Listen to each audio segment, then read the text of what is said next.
Hola, en esta nueva entrega de los videos referente a las clases de Historia de la Iglesia vamos a desarrollar algo que dio mucho a la literatura, que dio mucho a la ficción para poder desarrollarse, que es el tema de los papas del Renacimiento, ¿no? Muchas veces nosotros escuchamos papas del Renacimiento y nos viene a la cabeza los Borgias, ¿no? Sin embargo, vamos a ver que fue una realidad un poco más compleja todavía. A los papas del Renacimiento les toca liderar y lidiar con una iglesia que está viviendo las consecuencias del cisma de Occidente y del conciliarismo. En el video anterior habíamos visto las consecuencias bastante difíciles de lidiar que trajo el conciliarismo. Esto había generado una auténtica crisis eclesial y que hay que entender a la luz de esto muchas de las decisiones que se toman hacia adentro de la iglesia, ¿no? Además tuvieron que encarar un montón de otras cosas, como siempre que se trata de un cambio de época, ¿no?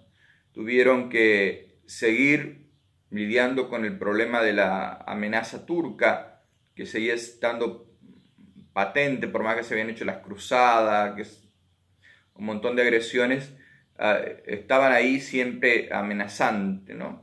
También había que conducir los clamores de reforma que había dentro de la iglesia desde hacía más de 100 años y que se reclamaban en distintos sectores y que dentro de la misma iglesia de Europa en algunos sitios se iban dando pasos y en otros se encontraba dentro de la misma iglesia grandes obstáculos, pero fue un problema de mucho tiempo. Hubo que zanjar de modo definitivo el tema del conciliarismo, que se había transformado en una auténtica herejía. También era necesario dialogar con las nuevas corrientes culturales surgidas del Renacimiento y del humanismo, sin dejar por ello, dialogar con esas corrientes que en muchos aspectos se alejaban de la concepción cristiana y a la vez ser los mecenas del desarrollo y del florecimiento artístico propio de esa etapa, ¿no? Los papas del Renacimiento fueron auténticos mecenas de las artes. Lo vemos nosotros en todo lo que es en Roma, Florencia, en las grandes ciudades de Italia, donde tuvo su cuna, y también gracias a ese mecenazgo de los papas, el arte alcanza su culmen como expresión de una época y de una mentalidad. También este es el tiempo en que,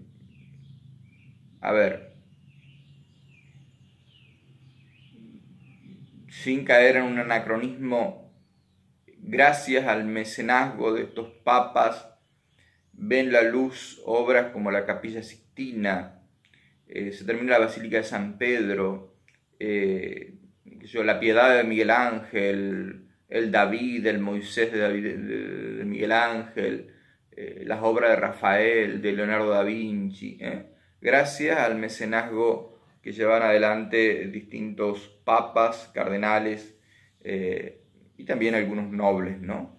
Esta fue una época que, si bien de florecimiento hacia afuera, hacia lo cultural, pero hacia adentro el papado sufrió una cierta decadencia, donde los papas se transformaron más en príncipes temporales o en señores de la guerra que en auténticos pastores, ¿no? Y tuvieron que lidiar con, y se dio en esta época, el nepotismo, ¿no? Eso es sembrar y acomodar los familiares en distintos lugares. Fue una época en donde también hubo una frivolidad, una superficialidad. Esto que yo decía, que los papas que se habían convertido en auténticos señores temporales, eso condujo a la frivolidad, al relajamiento. Esta época, al cine fue llevado con todo lo propio del séptimo arte, todo lo que es los Borgias, ¿no? Y que pasaron tristemente a la historia los Borgia, como esta familia que se apoderó de alguna manera del papado, y este Papa Alejandro VI, con hijos naturales, a los que casaba, etcétera, etcétera, ¿no? Esta mundanización del papado, ¿no? Lo curioso, y en esto sí tenemos que ver la mano de Dios, y en esto, ¿no es cierto?, como yo les repetí muchas veces a lo largo de este curso, cómo se entrelaza lo humano y lo divino, ¿no? Porque ustedes fíjense de que teniendo papas corruptos, porque era corrupto Alejandro VI, sin embargo, no tocó el depósito de la fe, no tocó la moral, y al contrario fue de una gran preocupación misionera. Porque, a ver, la famosa bula intercaetera de 1493, en el que traza esa línea divisoria entre España y Portugal, que es llamada bula de demarcación, que después se lo tomó como una cuestión política, en realidad era el territorio confiado a cada uno de los reyes de las coronas de Portugal y de España como territorio de misión. Bueno, eso para que veamos, ¿no?, de que el trigo y la cizaña crecen juntos y bueno, y muchas veces se dan un poco de una cosa y otro poco de otra, y que tenemos estos papas, cuando Alejandro VI es, digamos, el paradigma de alguna manera, ¿no? Que por más que era corrupto, que tenía hijos, que etcétera, etcétera, que actuaba más como un señor temporal, como un príncipe, sin embargo, Dios sigue obrando a través de los instrumentos que elige, y por ejemplo es el que está detrás de todo lo que es este mandato de evangelización, ¿no? Un tiempo donde había grandes movimientos de reforma dentro de la iglesia. En el siglo XV, el clamor de la reforma, estamos en el siglo XV, el siglo de la llegada de Colón a América, el siglo de Alejandro VI, grandes clamores de reforma dentro de la iglesia, desde distintos sectores, ¿no? Había, fuimos encontrando nosotros en sucesivos concilios y sínodos un llamado profundo a la reforma, a volver a la pureza evangélica, un montón de cánones y disposiciones contra el nicolaísmo, contra la simonía, etc. Pero también había en esa época predicadores itinerantes, muchas veces de distintas congregaciones religiosas, que con predicaciones verdaderamente enfervorizadas llamaban a todo el pueblo a abandonar los vicios. Porque lo que había que reformar no era solamente la curia papal y reformar la vida del clero. También había de que reformar la vida del cristiano común y corriente.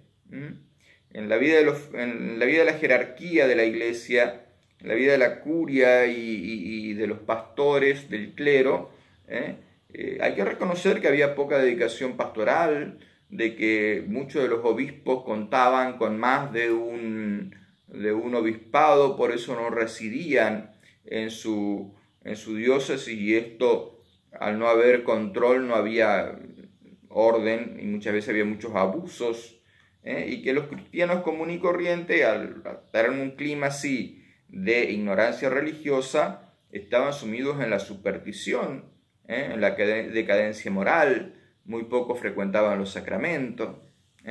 Por eso es que surgen justamente estos predicadores itinerantes, ¿no? Muchos de ellos muy fogosos, y muchos de ellos que la iglesia ha reconocido que llevaron adelante su misión con santidad, como San Bernardino de Siena, San Juan de Capristano, San Francisco de Paula, ¿no? Pero también o el beato Juan Colombini, pero también hubo otros de que se rompieron todos los límites, se le tuvo paciencia. ¿no se escucharon hablar alguna vez Savonarola, no? Jerónimo Savonarola, Era un predicador de estos que arrastraba cantidad de gente, pero después terminó transformándose en un hereje y termina siendo excomulgado a pesar de que el Papa le tiene muchísima paciencia, ¿no? En este tiempo también estamos, fíjense, en el auge de las nuevas congregaciones religiosas, de las familias religiosas. Los franciscanos ya tenían 200 años, 300 de caminar, como los dominicos, pero también aparecen los carmelitas, la gran reforma de Teresa de Ávila y de San Juan de la Cruz, donde hay una vuelta al carisma fundacional, a la pureza evangélica, a la pobreza, a vivir los consejos evangélicos hasta las últimas consecuencias. Pero también aparecen los oratorios del divino amor, ¿no? Y otras cosas parecidas que eran. Eran grupos de laicos asociados que se dedicaban a las obras de caridad y también promovían desde adentro la reforma de la Iglesia, ¿no? Los oratorios del divino amor. Este es un tema importante a tenerlo en cuenta, ¿no? Y que daría para hacer todo un estudio, porque es la reforma de la Iglesia impulsada por los mismos laicos, ¿no? Todos estos son movimientos de pre-reforma que hay dentro de la vida de la Iglesia, ¿no? También ha habido intelectuales como Erasmo de Rotterdam, ¿no? El gran Erasmo de Rotterdam, ¿no? Y otros autores que buscaban una reforma de la Iglesia volviendo a las Sagradas Escrituras, y que el volver a las Sagradas Escrituras era la reforma que necesitaba la Iglesia, ¿no? También hay que decir que muchos de estos pensadores tuvieron su influencia después en Trento, ¿no? No de manera directa, ellos no estuvieron en el aula conciliar, pero su pensamiento, sus escritos estuvieron detrás de muchos de los padres conciliares de Trento, ¿no? Dentro de todo lo que es estos movimientos de pre-reforma dentro de la Iglesia, merece un capítulo aparte la Iglesia española. La Iglesia española se reformó antes que el resto de la Iglesia. Mientras toda Europa, la Iglesia en toda Europa estaba en movimientos de reforma, los predicadores, los cánones, esto, el otro, España estaba yendo a la acción concreta.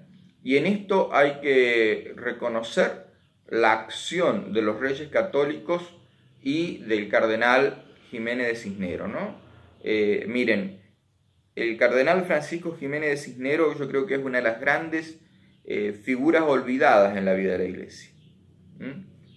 Era el confesor de la reina Isabel, de Isabel la Católica, y era un hombre brillante que se adelantó a la reforma y la puso en práctica, ayudado por los reyes católicos, y los reyes católicos así lograron que la Iglesia española, al ya estar reformada, y eso la hizo estar fortalecida, tuviera un papel protagónico como tuvo en Trento, ¿no? En Trento la gran protagonista va a ser la Iglesia española, y de alguna manera el brazo ejecutor de la reforma de Trento va a ser también la Iglesia española, ¿no? En esta época tenemos nosotros el auge de esta Iglesia española. Pero ¿por qué la Iglesia española llegó a este auge y por qué se reformó como se reformó? Porque los reyes católicos eran muy astutos, y en esto el cardenal Jiménez de Cisneros tenía un rol fundamental, protagónico, ¿no? Una de las cosas que ellos se pusieron muy firme era la hora de la elección de los obispos. Que los obispos que se elijan sean naturales de España, residan en España y que vinieran de la clase media. ¿Por qué? Porque ellos lo que querían evitar era de que los obispos vinieran de la nobleza, ¿no? Porque había habido muy malas experiencias de que los obispos vinieran de la nobleza, no eran buenos pastores. Entonces hay que buscar que para que sean obispos sean españoles, que vivieran en España, que fueran hombres honestos, que fueran hombres que vinieran de clase media y que fueran, dentro de lo posible, hombres letrados. Esto dotó a España de un episcopado digno y eficaz de auténticos pastores de alma, que eso fue lo que hizo de que también el clero estuviera preparado y que hubiera buenas congregaciones religiosas que tuvieron su fundación en España, ¿no? Les decía hace un rato la Reforma del Carmelo, les decía, por ejemplo, los jesuitas, etcétera, ¿no? Entonces vamos a tener una iglesia española, mientras el resto de la iglesia va a estar entre que en las búsquedas de reforma y los ataques de los protestantes, la iglesia española va a estar muy sólida, muy fuerte, y va a ser el brazo derecho de los papas, ¿no? También hay que decir que en la reforma de la iglesia española tuvo un papel muy importante Isabel la Católica, ¿no? Isabel la Católica no era una reina que estaba allá en su palacio, se dedicaba a recorrer su reino. Recorría, y como había que recorrerlo en ese tiempo, a lomo de mula. Y a donde iba visitaba los conventos, visitaba los monasterios para exhortar a las monjas a vivir la regla primitiva, ¿no? Para que sean fieles a su carisma, ¿no? Muchas veces se alojaba en los monasterios de clausura, de monjas de clausura, y entre costura y cosas por el estilo las animaba a vivir y velaba para que vivieran de acuerdo a la regla original.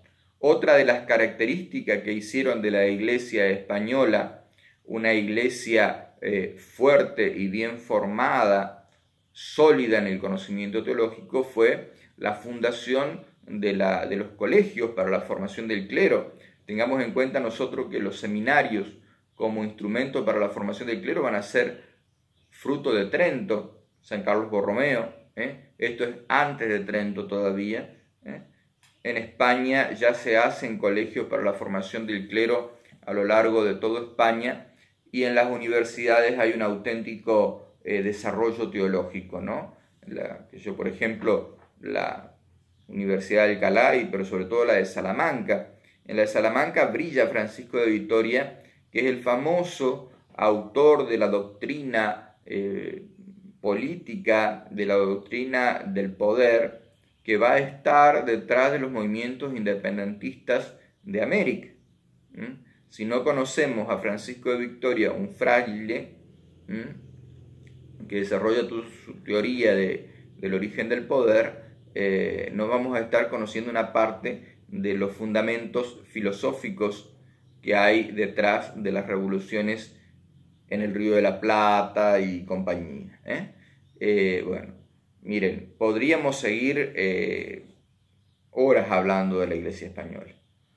Tuvieron obispos que eran auténticas luminarias, tenemos santos a rolete, pensemos San Ignacio de Loyola, San Francisco de Borja, Santa Teresa de Ávila, San Juan de la Cruz, y podríamos seguir, una larga lista de santos propios de esta época, ¿no? Por eso que, siempre vimos, a lo largo de los distintos videos, fuimos viendo de que no fue muy beneficioso el miscuirse de los poderes, del poder político en la vida de la Iglesia. Sin embargo, en algunos casos hubo honrosas excepciones, como es el caso de los reyes católicos, ¿no? A ellos este protectorado sobre la Iglesia también los ayuda políticamente a consolidar España, que venía de expulsar a los musulmanes, a los moros, después de 800 años de presencia en la península ibérica. Entonces, ven, se da esa mixtura que tenemos que tenerla presente a la hora en que estudiemos todo lo que es la evangelización de América y de Argentina. Yo paso por alto la evangelización de América y Argentina, porque ya para eso, el año que viene, el próximo cuatrimestre, vamos a tener todo un espacio para dedicarnos a lo que es la evangelización de Latinoamérica y Argentina y vamos a ver también grandes sorpresas, nos vamos a encontrar con gratas sorpresas en lo que es la evangelización de Latinoamérica y Argentina, fruto justamente de esta iglesia española fortalecida por los Reyes Católicos. Pero eso va a ser más adelante. Hasta la próxima.